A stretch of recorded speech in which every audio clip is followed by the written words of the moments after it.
1923 मुसलमान वक्फ act in effect redundant हो चुका है, ये सर एप्लीकेबल नहीं है। सो इन इफेक्ट ये रिडंडेंट हो चुका है, इसलिए सर स्टैट्यूट बुक में नहीं रहना है।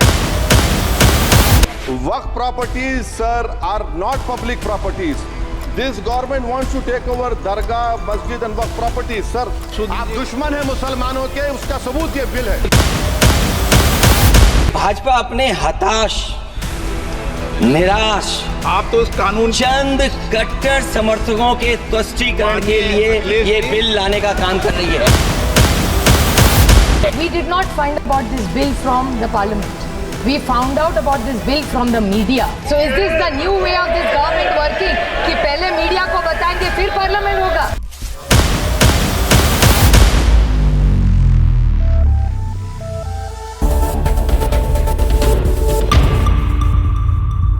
लोकसभा में अक़लियती उमूर के वज़ीर किरण रिजिजू की जानिब से पेश किए गए वक्फ तरमीमी बिल पर जबरदस्त बहस जारी है। ये बिल पिछले कई हफ्तों से सियासी और समाजी हलकों में गर्मा गर्म बहस का मरकज बना हुआ है। हुकूमत का कहना है कि ये कानून 1995 के वक्फ एक्ट में तरामीम के लिए लाया जा रहा है ताकि वक्फ अमलाक के इंतजाम को बेहतर बनाया जा सके, लेकिन अपोजिशन का इल्जाम है कि हुकूमत ये कानून अक़लियतों के हुकूक को खत्म करने के लिए ला रही है। कांग्रेस और दीगर अपोजिशन जमातों ने इस बिल की शदीद मुखालिफत की है। इनका कहना है कि इस बिल पर गौर करने के लिए ज्वाइंट पार्लिमानी कमेटी बनाई गई थी, लेकिन अपोजिशन की तजावीज को मुकम्मल नजरअंदाज कर दिया गया। अपोजिशन का इल्जाम है कि हुकूमत ने यह बिल उजलत में पेश किया और उसके जरिए अक़लियतों के मजहबी और कानूनी हुकूक पर हमला किया जा रहा है। बीजेपी और कांग्रेस समेत तमाम बड़ी जमातों ने अपने अरकान को व्हिप जारी किया है ताकि वो वोटिंग के वक्त ऐवान में मौजूद रहें और बिल पर अपनी राय का इजहार करें। वक्फ बिल पर सबकी नजरें तेलुगुदेशम पार्टी और जनता दल यू पर थीं, जो बीजेपी के इत्तेहादी होने के साथ साथ अक़लियती वोट बैंक पर भी असर रखते हैं। मुसलमानों को इन जमातों से उम्मीद थी कि ये बीजेपी के दबाव में आए बगैर बिल की मुखालिफत करेंगी, लेकिन टीडीपी ने वाज़ेह ऐलान कर दिया है कि वो बीजेपी के साथ खड़ी होगी और इस बिल की हिमायत करेगी। टीडीपी के सरबराह चंद्रबाबू नायडू ने कहा है कि वो मुसलमानों के साथ हैं, लेकिन उनके इस बयान के बावजूद वो हुकूमत के इस मुतनाज़िया बिल के हुकूक में वोट देने जा रहे हैं। दूसरी जानिब जेडीयू ने इस बिल पर चंद तरामीम की मुखालिफत तो की है, लेकिन अब तक ये वाज़ेह नहीं किया कि वो वोटिंग के दौरान क्या मौक़िफ़ इख्तियार करेगी। आदाद व शुमार देखें तो बीजेपी की पोजीशन काफी मजबूत नजर आ रही है। बीजेपी के 240 अरकान पार्लियामेंट हैं, जबकि उसके इत्तेहादियों में टीडीपी के 16 और जेडीयू के 12 अरकान शामिल हैं। दीगर इत्तेहादियों को मिलाकर एनडीए के वोटों की तादाद 295 तक पहुंच सकती है, जो 272 के अक्सरियती हदफ से कहीं ज्यादा है। दूसरी जानिब अपोजिशन जमातों के पास तकरीबन 234 वोट हैं, जिससे ये जाहिर होता है कि अगर इत्तेहादी जमातों ने बीजेपी का साथ दिया तो ये बिल आसानी से मंजूर हो सकता है। इस बिल पर बहस के लिए लोकसभा में 8 घंटे मख्तस किए गए हैं, ताहम वक्त में तवस्सी भी मुमकिन है। अगर ये बिल लोकसभा में मंजूर हो जाता है तो उसे राज्यसभा में पेश किया जाएगा,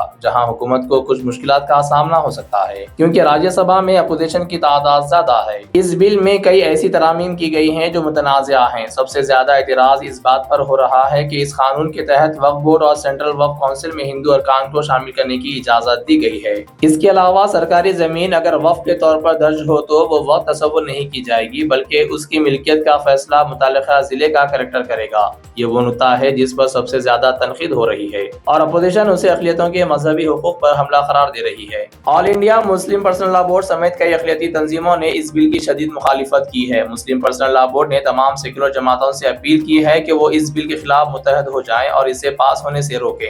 बोर्ड का कहना है कि ये बिल आइन में दिए गए बुनियादी हुकूक की खिलाफ वर्जी है और मुसलमानों की मजहबी आज़ादी को महदूद करने की कोशिश है। हालात देखकर लगता है कि बीजेपी के पास मतलूबा अक्सरियत मौजूद है, लेकिन सबकी नजरें जेडीयू और दीगर इत्तेहादियों के हतमी फैसले पर हैं। अगर ये पार्टियां आखिरी लम्हे में मौक़िफ़ तब्दील करती हैं तो सूरत हाल मुख्तलिफ हो सकती है, लेकिन अभी के हिसाब से बिल के पास होने के इम्कान ज्यादा नजर आ रहे हैं। ये मामला महज एक कानूनी बिल का नहीं, बल्कि इसका असर मुल्क की सियासत पर भी पड़ सकता है। क्या बीजेपी अपने इत्तेहादियों के साथ मिलकर इस बिल को मंजूर करवा लेगी? क्या अपोजिशन कोई बड़ा सियासी कदम उठाएगी? और सबसे अहम बात, अक़लियती तबका इस बिल के बाद क्या रद्द अमल देगा? ये सब सवालात अगले चंद दिनों में वाज़ेह हो जाएंगे।